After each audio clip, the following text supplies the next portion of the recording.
Jazz-nya beda, Bu. Saya Oh. 2012, Ustadz Jazz itu bareng Ustadz Muhlisin sekitar Tapi Mbak Rianti pangling 2016 nanti ketemu Ustadz Mung lah. Ing. Kita aja pangling. Kirain Ustadznya Gitu ini ya. masih muda ya. Muda banget. Kelihatan kok. Kita kan emang udah ibu-ibu.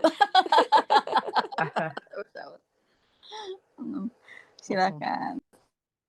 Baik.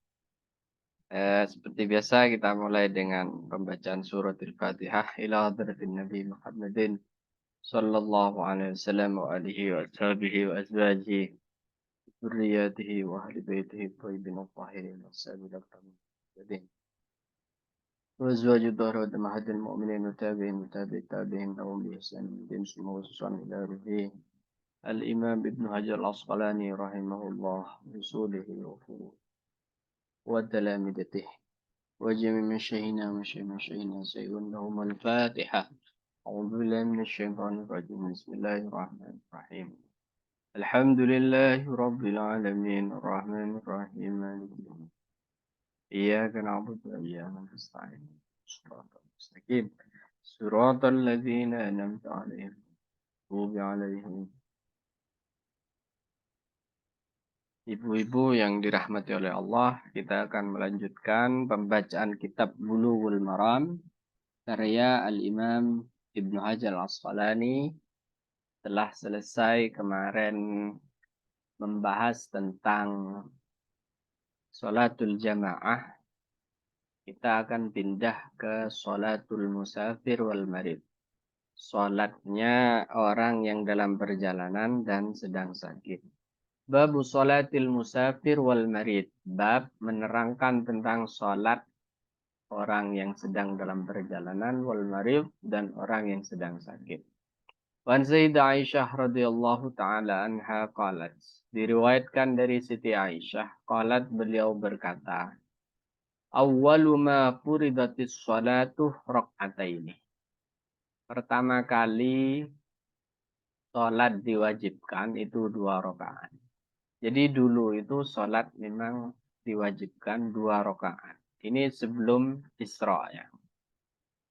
Atau ada yang mengatakan ketika Isra. Jadi rokaatnya belum dijelaskan secara rinci. Sehingga di sini dikatakan pertama kali sholat itu ya 2 rakaat. Zuhur 2 rakaat, asar 2 rakaat. Tapi maghrib itu sudah 3 katanya. Kemudian subuh 2. Jadi 2 dulu. 2 rakaat, 2 rakaat. Faukirat sholatus safar. Faukirat maka itu diakui sholatus safar di dalam sholat perjalanan. Jadi dalam sholat perjalanan, seorang mukmin, seorang muslimah itu diberikan oleh Allah yang namanya rukhsah. Rukhsah itu keringanan syariat. Jadi di dalam Islam, dalam kondisi tertentu ada yang namanya rukhsah. Rukhsah itu adalah keringanan dari Allah, dari Rasulullah dalam melaksanakan syariatnya. Nah, rukhsah itu bisa berupa sholat qashar. Sholat qashar itu sholat 2 rakaat. Sholatnya dikorting, didiskon dari yang asalnya 4 menjadi 2. Rukhsah itu juga bisa berupa jamak gitu ya. Jamak itu mengumpulkan 2 sholat. Asar dengan zuhur atau zuhur dengan asar. Maghrib dengan isya seperti itu. Itu juga masuk rukhsah. Yang dimaksud dengan rukhsah juga adalah tayamum. Tayamum. Orang memakai wudhu atau mandi junub dengan memakai debu seperti itu. Termasuk rukhsah juga adalah tidak berpuasa. Kewajiban puasa di bulan Ramadan kemudian karena alasan perjalanan atau alasan sakit atau alasan sudah pikun, sudah menua, maka mendapatkan yang namanya rukhsah. Jadi rukhsah itu bisa berupa sesuatu yang saya sebutkan tadi gitu ya. Termasuk rukhsah ya sholat duduk, termasuk rukhsah ya sholat berbaring seperti itu. Itu namanya rukhsah.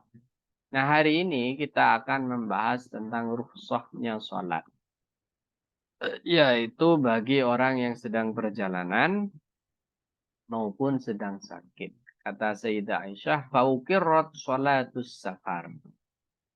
Maka sholat safar, jadi rukhsah atau keringanan di dalam perjalanan itu sebenarnya adalah mengembalikan ke setting awal.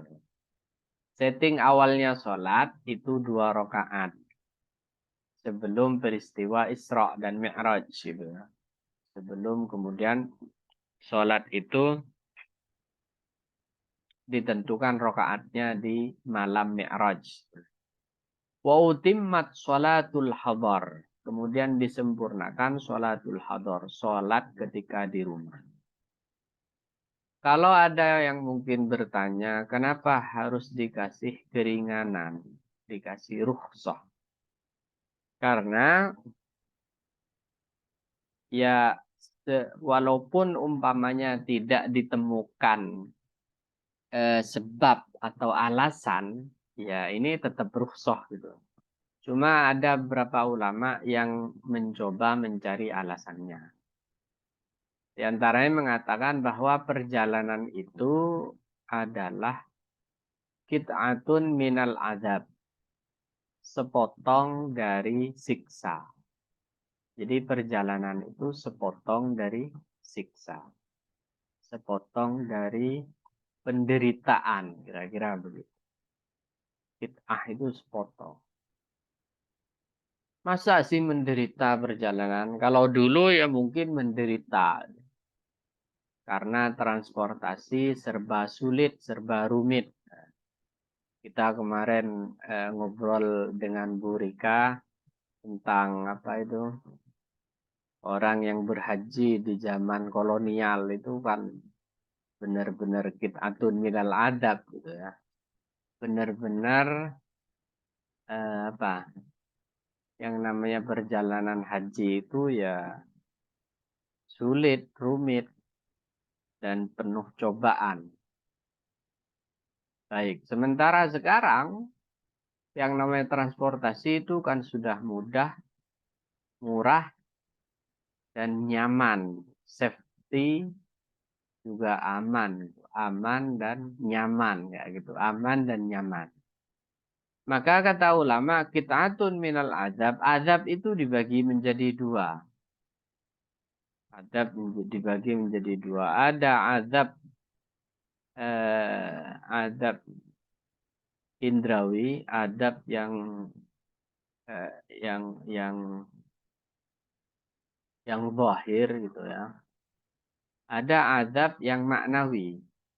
Ada adab yang berupa materi, ada adab yang berupa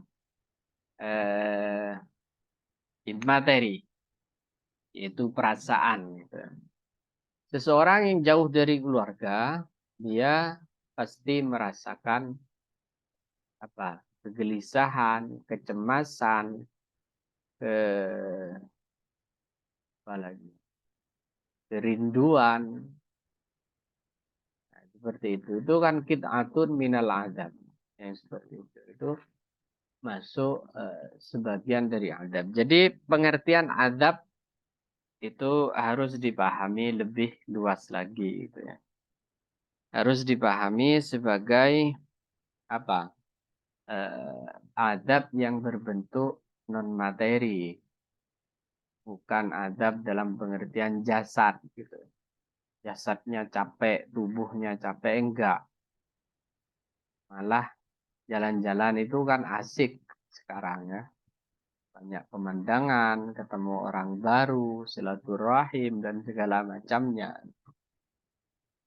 Jadi pengertian azab sebagai alasan mendapatkan rukhsah atau keringanan dari Allah dan Rasulnya itu pengertiannya sangat-sangat luas. Bukan hanya anggota tubuh yang capek, bukan hanya anggota tubuh yang kelelahan, namun juga pikiran dan perasaan yang mungkin saja kelelahan seperti itu ya. Nah itu kalau ada yang nanya kenapa Allah harus meringankan perintahnya, meringankan sholat orang yang dalam perjalanan, boleh nggak? Boleh sholat dengan mengkosor ataupun sholat dengan menjamak ataupun bahkan boleh iftar, boleh tidak puasa kalau bulan Ramadan. Ya alasannya barusan itu. Karena perjalanan itu kit'atun minal adab. Seperti itu. Sebagian dari adab.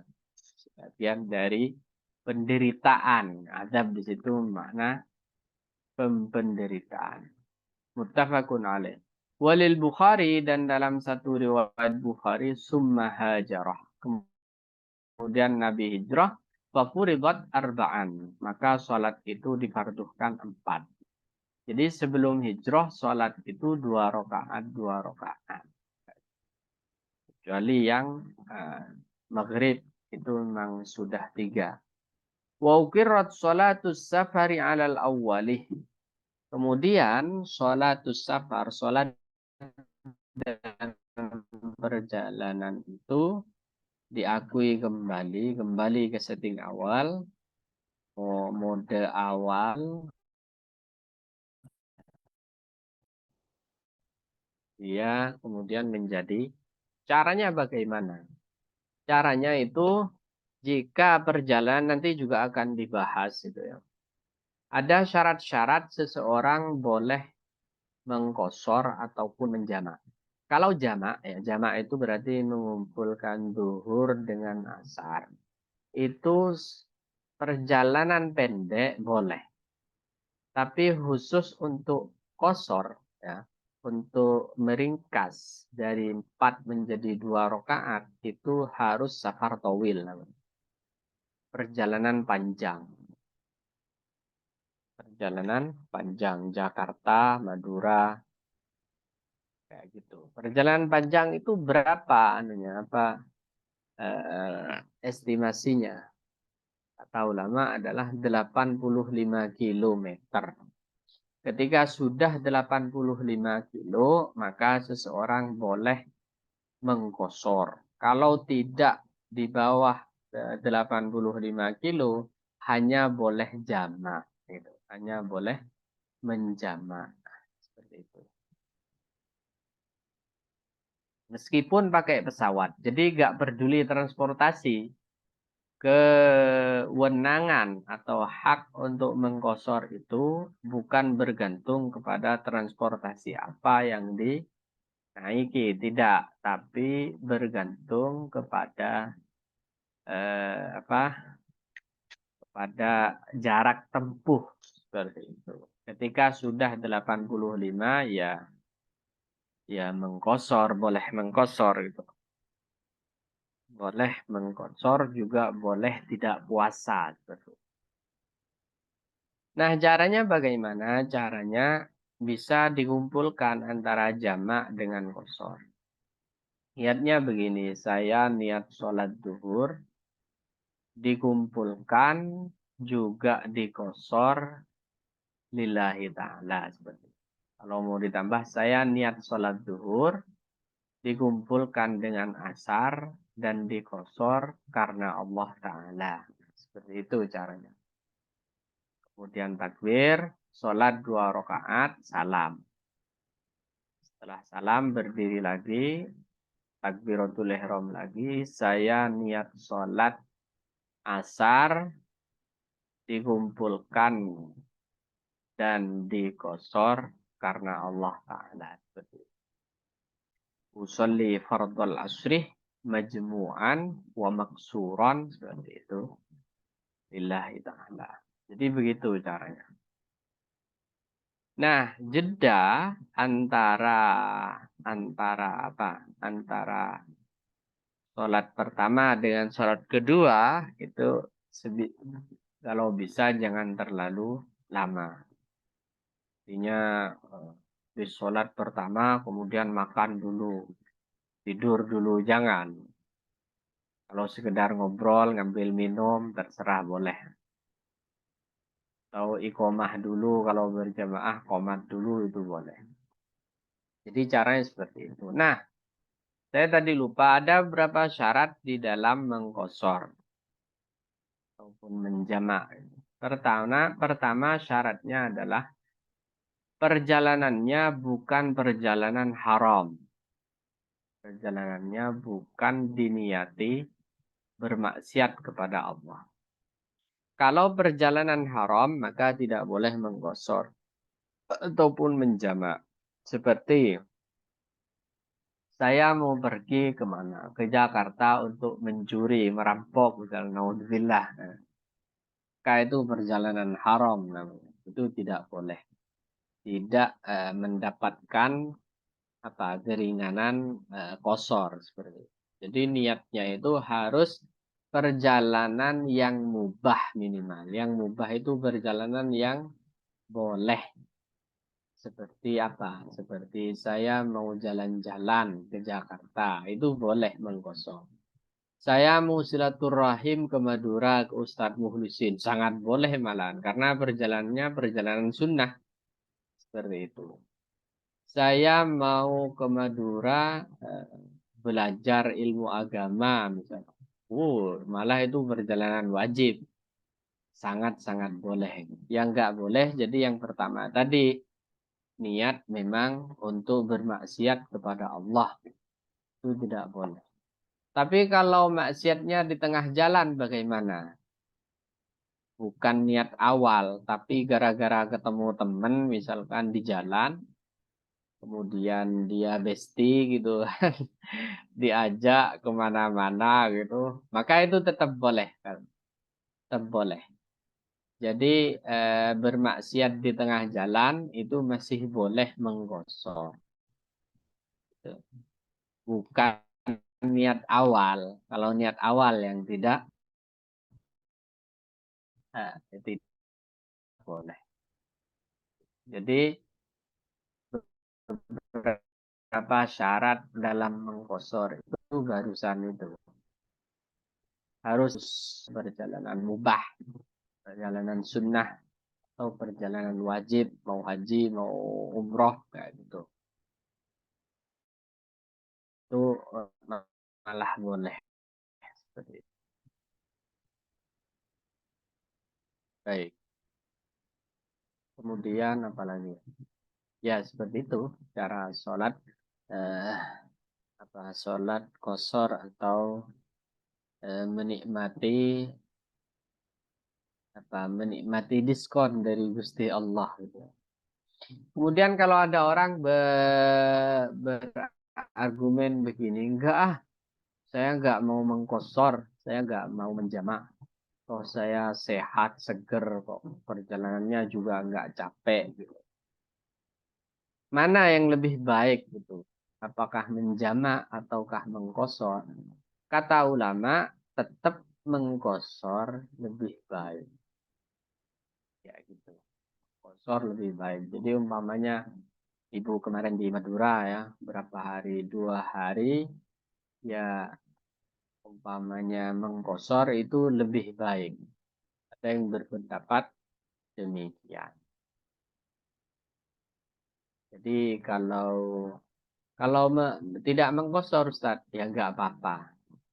Karena nanti ada hadis berbunyi begini. Di hadis yang akan kita baca nanti atau minggu depan. Itu ada hadis berbunyi begini. Inna Allah yuhibbu an tu'ta rukhasahu kama tu'ta azaimuhu. Sesungguhnya Allah menyukai. Yuhibbu itu cinta, demen. Untuk dilaksanakan diskon-diskonnya atau rukhsah-rukhsahnya sebagaimana dilaksanakan azaim-azaimnya. Azaim itu sebaliknya rukhsah. Di hari normal itu namanya azimah, jamaknya azaim. Kalau di hari tidak normal itu namanya rukhsah.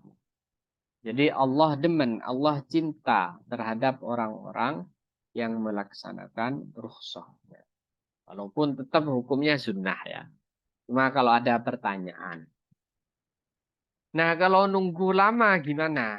Umpamanya ke Jakarta, dalam satu urusan saya nunggu lama.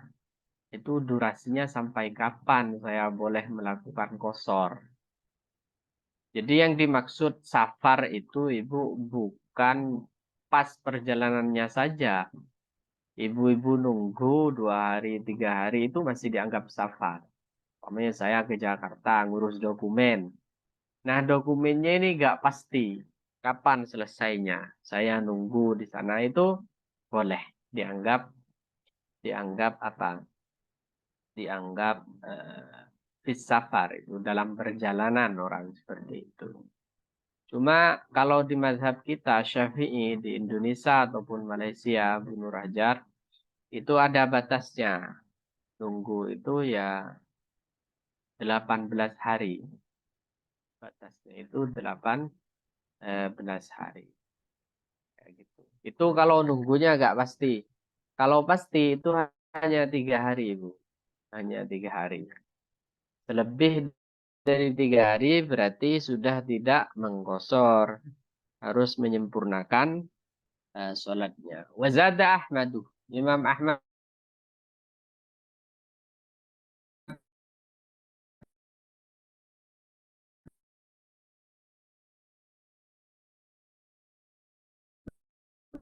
nambah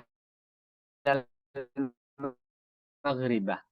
Kecuali sholat maghrib fa innaha witrun nahar. Sungguh panjang bacaannya. Yang panjang-panjang.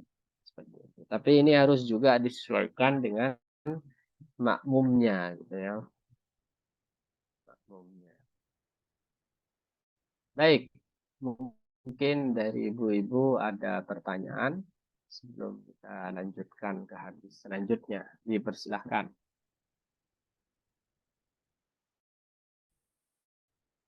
Ustadz, berarti dalam hadis itu kita baiknya pakai qashar ya, bukan pakai jamak ya untuk musafir ya.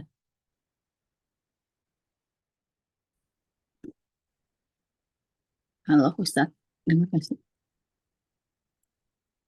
Di 80 Iya di Halo. 80 lewat ya di Tergantung 80. jarak tempuh. Kalau di bawah, ya. Kalau sang mengkosor atau kumpul, mengkosor sekaligus menjamak. Jamak qashar gitu ya. Seperti itu. Ya, jamak Berarti kosor. jaraknya 85 gitu Saya ya. niat sholat duhur misalkan 85. 85. Kalau Surabaya Jakarta itu udah 1000 itu. Iya ya 1000 ya. Kalau 1000 misalkan kilo. kalau di Jepang mungkin ya kalau di Jepang itu kan waktunya cepet ya. Kayak waktu itu saya kayaknya pas saya nanya ya lupa. Jadi dari asar padahal dari Tokyo ke rumah saya gitu. Itu jaraknya saya cuma 70 gitu ya. Belum masuk itu sih safar tuh. Cuman kan waktunya itu dari asar ke maghribnya cepet ya Tat ya gitu loh. Jadi kayaknya kalau misalkan Ya, saya juga ragu-ragu sama teman kan. dijamak boleh itu.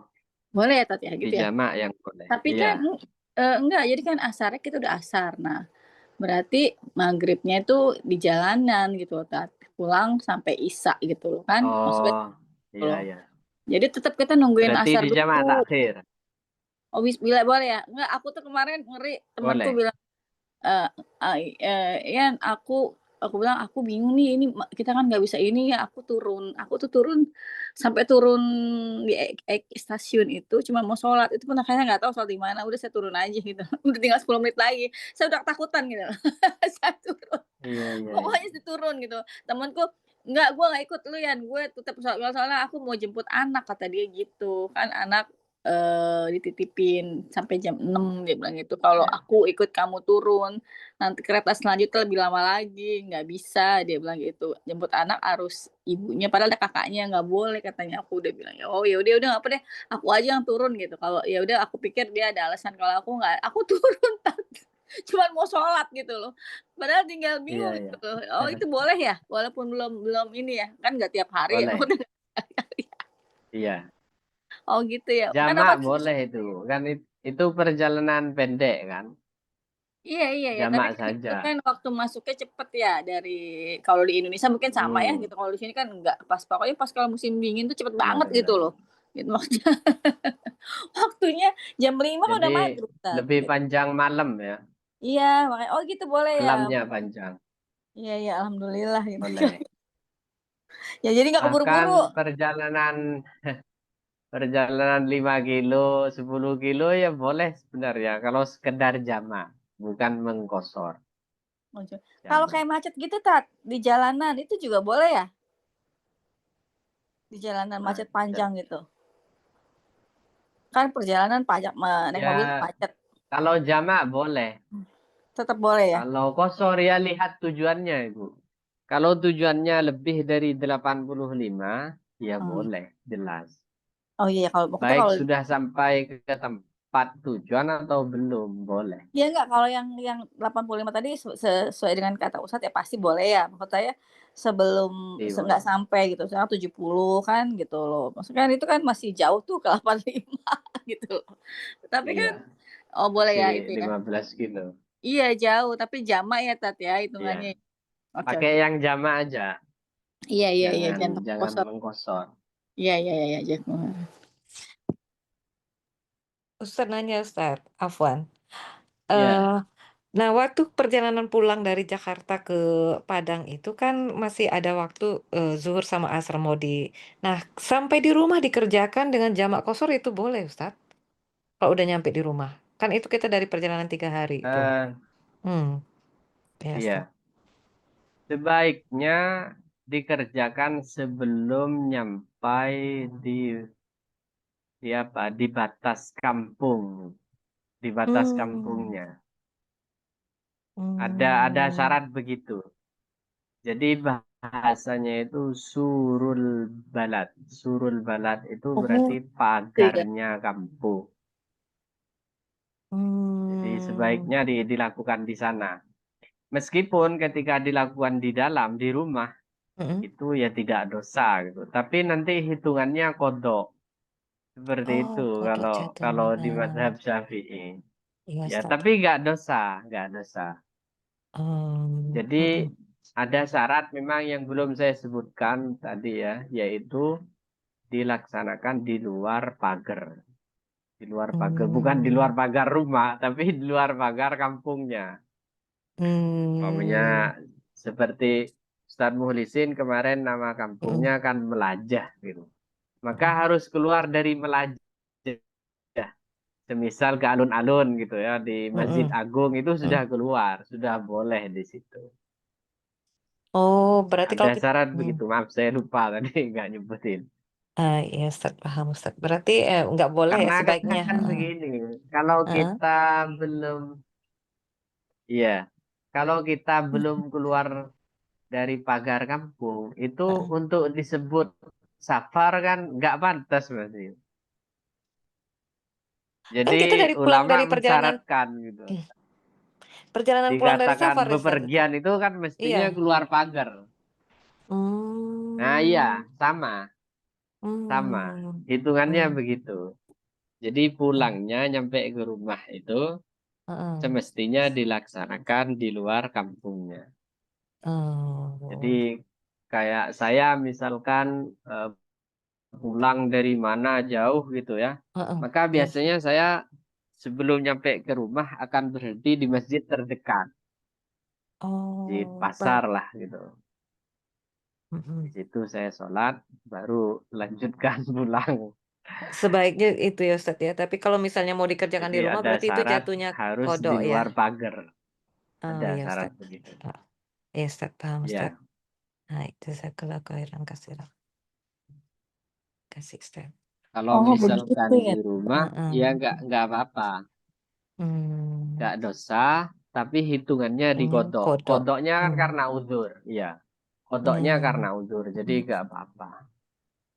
Iya, Ustaz. Paham, Ustaz. Berarti kalau misalkan nih Jakarta Surabaya Tat ya, misalkan itu tuh zuhur. Zuhur tuh misalkan kita tuh sebenarnya nggak buru-buru juga sih, masih bisa. Cuman Iya. kan nanti ke Surabaya kan juga bisa kan di kodo gitu. Itu nggak apa-apa kan, berarti apa mesti satu zuhurnya gitu. Mesti kita zuhuran dulu gitu loh. Itu yang baik yang mana ya gitu loh. Maksudnya dari Jakarta itu udah zuhur, misalkan kita flightnya jam 2, berarti Putus-putus kan gimana, Bu? halo? Iya, misalkan dari Jakarta jam 2, berarti kan zuhurnya masih bisa tuh Tat, gitu, atau jam 1 kan kadang dapet kayak gitu ya. Terus sampai Surabaya kan asar, berarti kan kita masih bisa asaran. Iya, iya. Apa sebaiknya Jam itu 2. iya, jam 2 atau jam 1 lah, kita nggak tahu kadang-kadang ya dapetnya. Kalau misalkan istilahnya masih bisa zuhuran di Jakarta itu, tetapi kan mengingat kita safar, itu sebaiknya kita di Jakarta dulu kerjain, apa di Surabaya dulu kerjainnya gitu? Ya, Maksudnya yang ada baik dua pilihan.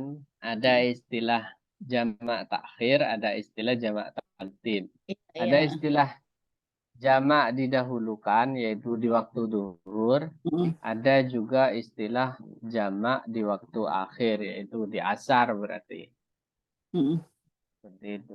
Jadi terserah mau pilih takdim apa takhir kayak gitu. Oh gitu. Ya kalau misalnya waktunya mepet mungkin ketahui ya, nggak sempet, jadi mungkin yang takhir atau yang lebih baik yang itu tapi kan kalau misalkan yuk Nah, betul. waktunya Iya, bisa seperti itu. dua-duanya itu maksudnya dua-duanya itu bisa gitu loh. Berarti itu, nggak ada maksudnya kewajiban itu maksudnya nggak ada sebaiknya misalkan yang didahulukan yang duluan atau yang di belakang atau gitu, nggak ada ya, Tat, ya? Maksudnya nggak ada itunya hadis, maksudnya apa sih yang kebaiknya gitu? Nggak ada, bebas itu. Bebas ya? Oh ya udah alhamdulillah. Ya nggak kan kalau Ya, misalkan bebas itu. oke. Iya, jazakumullah. Cari yang paling enak. Iya. Mau didahulukan atau diakhirkan. Kecuali mungkin tadi Baik, yang Uni kita bilang tadi baca. ya, Rika bilang tadi ya, apa sih yang apa sebelum masuk gerbang didahulukan gitu ya. Iya, benar ya seperti Iya, itu. iya. Iya. Baik, kita lanjutkan. Wan Sayyidah Aisyah radhiyallahu taala anha, dan diriwayatkan dari Siti Aisyah. Anna Nabi sallallahu alaihi wasallam, bahwa Nabi sallallahu alaihi wasallam kana yaksuruh, mengkosor salat fis safarih, dalam perjalanan, wa yutimmuh, dan terkadang menyempurnakannya. Jadi Nabi gak selalu mengkosor. Ini menunjukkan bahwa mengkosor itu sunnah, bukan wajib gitu ya. Bukan wajib. Wa yasum wa yuftiruh. Terkadang Nabi berpuasa, terkadang juga Nabi tidak berpuasa. Mukel, tidak berpuasa ya. Jadi dalam perjalanan itu boleh mengkosor, juga boleh tidak berpuasa. Tapi Nabi tidak melakukan terus-menerus. Kadang berpuasa, ya kadang juga mengkosor sholatnya. Rawahud Daruqutni.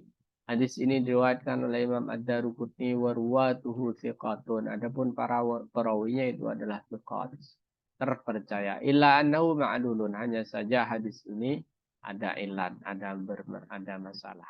Ada masalah dalam periwayatannya, bukan hadisnya.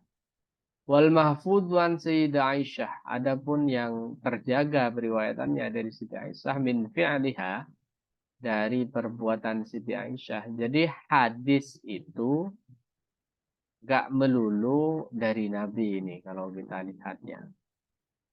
Gak melulu dari Nabi. Perbuatan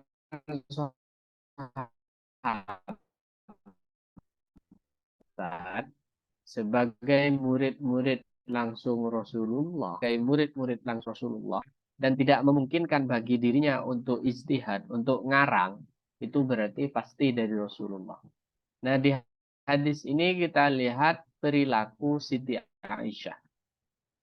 Siti Aisyah melakukan itu, mengkosor, ya menjamak, ya kadang juga Siti Aisyah tidak berpuasa dalam suatu perjalanan.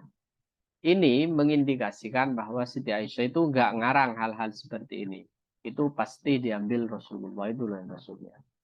Jadi perilaku sahabat itu terkadang bisa jadi dalil, bisa jadi dalil syariat. Apabila dalam tema atau dalam kejadian yang tidak mungkin dirinya ngarang.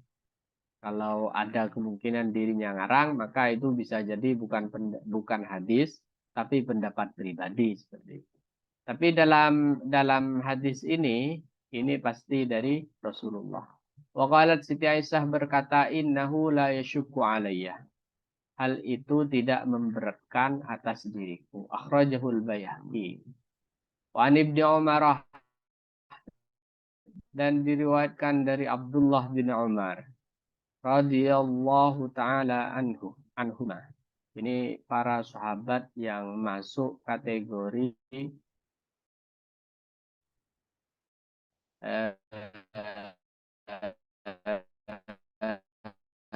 banyak periwayatannya. Abdullah Nabi bersabda, Innallaha, sesungguhnya Allah yuhibbu suka antuk tarukhasuhu, untuk dilaksanakan rukhsah-rukhsahnya, dilaksanakan keringanan-keringanan yang ditawarkan.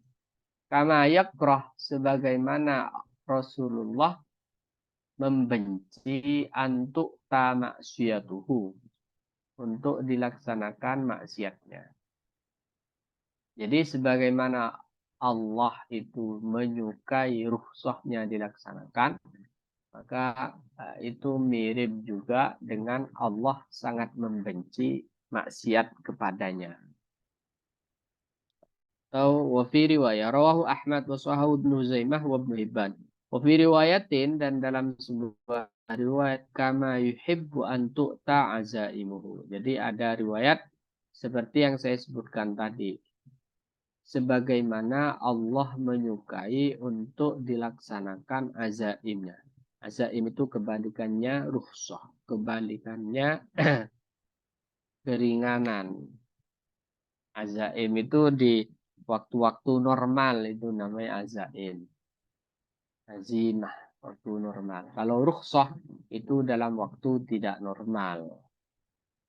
Nah, di dalam waktu normal Allah menyukai disempurnakan ya sebuah ibadah. Di waktu tidak normal Allah memberikan keringanan-keringanan. Nah, keringanan-keringanan tersebut Allah menyukai untuk dilaksanakan, bukan kemudian sok-sokan. Enggak, saya masih sehat, saya masih segar, saya enggak mau melaksanakan yang ringan-ringan. Tidak. Jadi seperti itu. Jadi ini menunjukkan juga bahwa agama Islam itu agama yang tidak memberatkan,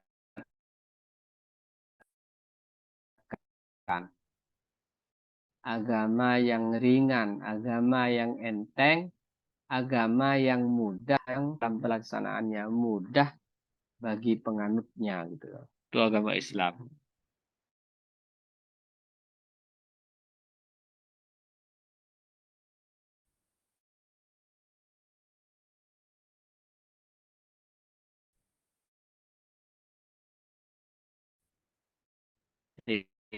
Sehingga agama Islam menyiapkan, dan Islam itu agama yang sangat sesuai dengan fitrah manusia dan sangat manusiawi, sangat sesuai dengan fitrah juga sangat manusiawi. Tidak ada syariat Nabi itu yang istilahnya memberatkan fitrah manusia. Semuanya sesuai. Puasa yang dalam setahun hanya sekali, yaitu di bulan Ramadan, itu kan ternyata sangat dibutuhkan oleh tubuh kita, oleh medis. Sholat juga 5 kali dengan sangat ringan gitu ya. Ya, beberapa menit lah. Kalau sampai 5 menit itu berarti sholat yang khusyuk gitu.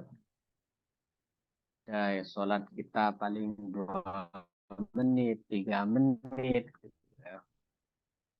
Jadi sangat ringan.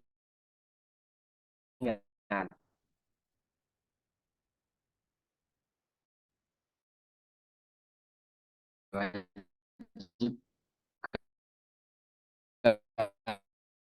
5 kali dalam sehari semalam itu dalam rangka eh, memberatkan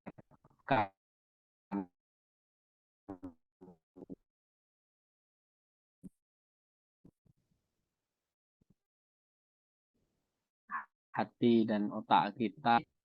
Ini samhah. Samhah itu keringanan, terus kelapangan